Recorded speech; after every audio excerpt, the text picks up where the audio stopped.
Welcome all of you. आप सभी को आपके प्यारे स्मार्ट स्टडी चैनल पे बहुत बहुत धन्यवाद। आप सभी से हमने अगले लेक्चर में प्रोजेक्शन ऑफ स्ट्रेट लाइन पे ही कर रहे थे काम, जिस पे काम कर रहे थे क्या, both inclined HP and VP. Horizontal plane और वर्टिकल प्लेन दोनों प्लेन से जब स्ट्रेट लाइन इंक्लाइंड हो रहता है तो क्वेश्चन कुछ अच्छा मज़ेदार होता है। मेरे दोस्त, प्रोजेक्शन ऑफ स्ट्रेट लाइन का सबसे दमदार टॉपिक बोथ इंक्लाइंड का ही है। बहुत मज़ेदार टॉपिक है। यदि आप समझ रहे हैं तो आप यदि ईमानदारी से यदि मेरे पिछले लेक्चर को आस्था से देख लीजिएगा तो ये क्वेश्चन बहुत आसानी से समझ में आ जाएगा। यदि नहीं भी देखे हैं तो अभी आप कंसंट्रेट होकर सुनिए, ये क्वेश्चन बहुत आसानी से आप समझ जाइएगा। अब आप देखिए ये क्वेश्चन क्या कह रहा है कि a line A B 75 mm long, कह रहा है एक लाइन है जो 75 mm लंबा है, कह रहा है हैज इट्स इंड ए, कह रहा है उसका जो इंड ए है A in both H P and V P, कह रहा है उसका जो हैज इट्स ए है वो दोनों has its end A in both यहाँ पे देखिए इंड ए किसका इंड ए, ये लाइन है, ये इसका नाम ए है, इसका नाम बी है। ये जो ए है ये कहाँ है, एच पी और वी पी दोनों में है, एच पी वी पी में है, में और पर। यहाँ देखिए एच हॉरिजेंटल प्लेन और वर्टिकल प्लेन यहाँ पे है, यहाँ पे रखा हुआ है, यहाँ में इंड ए यहाँ रखा हुआ है। तब कह रहा है कि द लाइन केप्ट इंक्लाइंड, कह रहा है वो जो लाइन है 45 डिग्री एचपी से झुका हुआ है, वो जो लाइन है वो लाइन 45 डिग्री हॉरिजेंटल प्लेन से झुका हुआ है, 45 डिग्री हॉरिजेंटल प्लेन से झुका हुआ है। देखिए हॉरिजेंटल प्लेन से 45 डिग्री झुका दिए और 30 डिग्री वीपी से भी झुका दिए, दोनों से झुक गया। तब कह रहा है ड्रॉ इट्स प्रोजेक्शन। बहुत अच्छा क्वेश्चन है, आप ध्यान से देखिए, बहुत स्टैंडर्ड क्वेश्चन है और मज़ेदार क्वेश्चन है। आप ध्यान से देखिए, एक आपको बोले थे कि जैसे ही प्रोजेक्शन का कोई क्वेश्चन आएगा तो आप, मेरा ये शॉर्टकट तरीका है कि आप रेफरेंस लाइन खींच लीजिए। आप क्या कीजिए, रेफरेंस लाइन खींच लीजिए।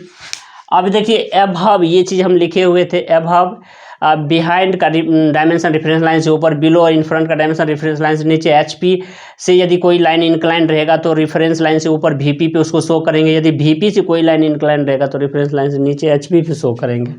तो आप देखिए इस क्वेश्चन का कुछ गिवन है, क्या गिवन दिया हुआ है, ए बी जो लाइन है वो 75 mm लॉन्ग है, ठीक है। इट्स इंड ए जो है ए एच पी और वी पी दोनों में है, और उसके बाद कह रहा है एच पी से 45 डिग्री इंक्लाइंड है और वी पी से 30 डिग्री इंक्लाइंड है। ये तो दिया हुआ है। आपको क्या बोले थे, एच पी से यदि कोई चीज़ झुका हुआ रहेगा, हॉरिजेंटल प्लेन से यदि कोई चीज़ झुका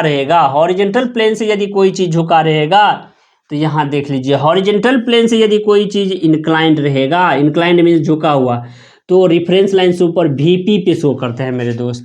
तो वीपी कौन है, वीपी क्या है, वीपी यहाँ देखिए हॉरिजेंटल प्लेन ये, वर्टिकल प्लेन ये, इसी को हम 90 डिग्री क्लॉकवाइज रोटेट करते हैं, जिसको हम प्रोजेक्शन ऑफ पॉइंट में बहुत क्लास दे चुके हैं।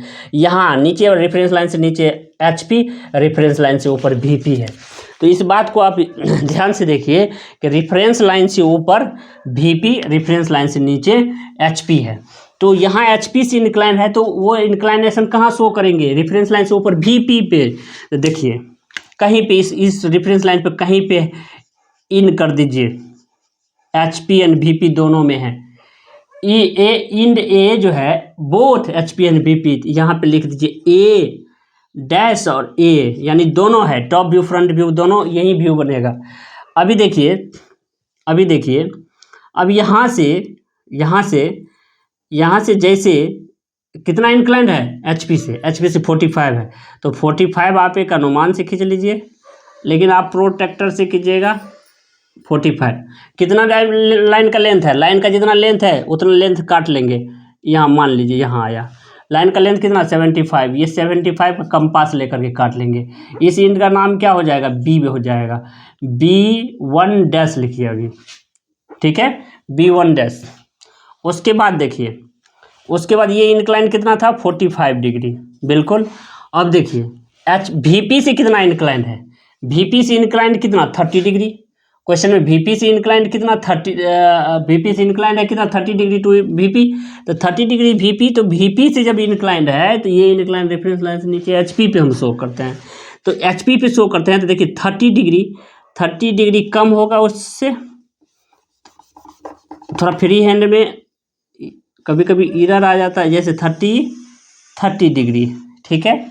अब देखिए कंपास उठाएंगे, इतना ही बड़ा कंपास लेंगे, मान लीजिए यहाँ आया, यहाँ काट लिए, ठीक है, यहाँ आ गया, तो यहाँ लिख दीजिए B1, ठीक है, B1। अब देखिए मेरे दोस्त, जब इस लाइन को, अब ये एक ही लाइन है, आपको माइंड में ये नहीं हो कि ये दो लाइन है, एक ही लाइन है 75 mm का, जो HP से झुका था 45 डिग्री, अब VP से झुका था 30 डिग्री। VP से कितना झुका है 30 डिग्री, VP से झुका हुआ HP पे लाए, HP से झुका हुआ VP पे ले ड्रॉ किए। बिल्कुल इस कंसेप्ट को आप याद रखिएगा। अब देखिए यहाँ से जैसे ही प्रोजेक्टर लाइन हम प्रोजेक्ट करेंगे, इसको ऊपर से देखेंगे, इसको जैसे आप ऊपर से देखिए तो टॉप व्यू आपको रेफरेंस लाइन पे शो करेगा, टॉप व्यू का एक शैडो जाकर के आपको है, देखिए कहाँ गिरेगा, रेफरेंस लाइन पे गिरेगा, यहाँ पे ये शैडो गिर रहा है। कहाँ से, जब आप यहाँ से ऑब्जर्व कर रहे हैं, जब आप इसको यहाँ से देखते हैं, तब जब आप यहाँ से देख रहे हैं, टॉप से देख रहे हैं, तो आपको ये मिला। जब इधर से आप फ्रंट से देखिएगा तो देखिए एक रेफरेंस लाइन पे फिर आपको एक जाएगा फ्रंट प्रोजेक्शन यहाँ पे आएगा, तो ये प्रोजेक्शन आपको फाइनली कितना बड़ा दिखाई देगा, ये प्रोजेक्शन फाइनली आपको इतना बड़ा दिखाई देगा। देखिए यहाँ से लेके यहाँ तक का दिखाई देगा, क्या चीज़, फ्रंट प्रोजेक्शन ऐसे दिखाई देगा। कहाँ पे, रेफरेंस लाइन पे। देखिए ये व्यू भी, ये टॉप व्यू भी रेफरेंस लाइन पे आके गिरा, इधर से देखिए तो फ्रंट व्यू भी रेफरेंस लाइन पे आके गिरा है। आप इसका नाम दे दीजिए B1 डैश, ठीक है, या B2 डैश दे दीजिए, या रहने दीजिए, कोई बात नहीं है। और उसके बाद यहाँ पे इस कॉर्नर का नाम दे दीजिए A1, फ्रंट व्यू से देखे थे A1 दे दिए, ठीक है, बिल्कुल A1 नहीं दीजिए, A यहाँ लिखे थे तो B1 दे दीजिए, या B दे दीजिए, खाली B दे दीजिए, ठीक है, क्योंकि ये टॉप व्यू का है। अब देखिए, अब आपको आपके माइंड में आता होगा कि सर आप बोले थे कि इंक्लाइन लाइन को जैसे ही देखेंगे तो उसका लेंथ डिक्रीज होगा, बिल्कुल डिक्रीज हो रहा है। टॉप से देख रहे थे ये डिक्रीज हो गया, फ्रंट से देख रहे थे ये डिक्रीज हो गया है, लेकिन ये सर यहाँ पे जो है ना, ये तिरछा क्यों नहीं दिखाई देता, ये लाइन तिरछा ही दिखाई देगा, क्योंकि जैसे ही HP से इंक्लाइन रहता है, जैसे इधर से देखेंगे तो वर्टिकल प्लेन पे एक तिरछा लाइन दिखाई देता था जो ट्रू शेप होता था। उसी तरह से यहाँ भी देखिए, जैसे इंक्लाइन लाइन है, बोथ इंक्लाइन है, तो दोनों केस में टॉप से देखे तो डिक्रीज और फ्रंट से देखे तो डिक्रीज हुआ। जब इसको हम डिक्रीज हुआ है तो इसको हम क्या करेंगे, जैसे ही इस लाइन को रोटेट करवाएंगे तो हमको जो है ना इंक्लाइन लाइन दिखाई देगा, इंक्लाइन लाइन दिखाई देगा। आपको करना क्या है कि इसको बोलते हैं क्या, लोकस लाइन, लोकस। अब B1 डैश से एक लोकस लाइन ड्रॉ किए, यहाँ से इस लोकस से क्या करेंगे, एक लाइन ड्रॉ करेंगे, किसके पैरेलल, इस रेफरेंस लाइन के पैरेलल ड्रॉ करेंगे, ठीक है। अब देखिए क्या करेंगे, यहाँ से क्या करेंगे, इतना बड़ा लाइन लेंगे, ये रोटेट होगा, यही रोटेट होगा टॉप व्यू, तब ना वो डिक्रीजिंग ये दिखाई देगा टॉप व्यू, ठीक है। अब देखिए कि अब फ्रंट व्यू को भी रोटेट करवाएंगे, किसको, फ्रंट व्यू, ये टॉप व्यू रोटेट हो गया, ये जहाँ देखिए फ्रंट व्यू का इधर से देख रहे तो फ्रंट व्यू ये हुआ, तो फ्रंट व्यू देखिए रोटेट होगा, फ्रंट व्यू रोटेट हुआ, तो ये जो B1 डैश है यह कहाँ चल गया, यहाँ पे चल गया, यहाँ पे क्या बन गया, B1 डैश, या खाली B डैश लिख दीजिए, फ्रंट व्यू में B डैश, नेमिंग को थोड़ा चेंज कर दीजिए, यही रोटेट होके यहाँ गया है।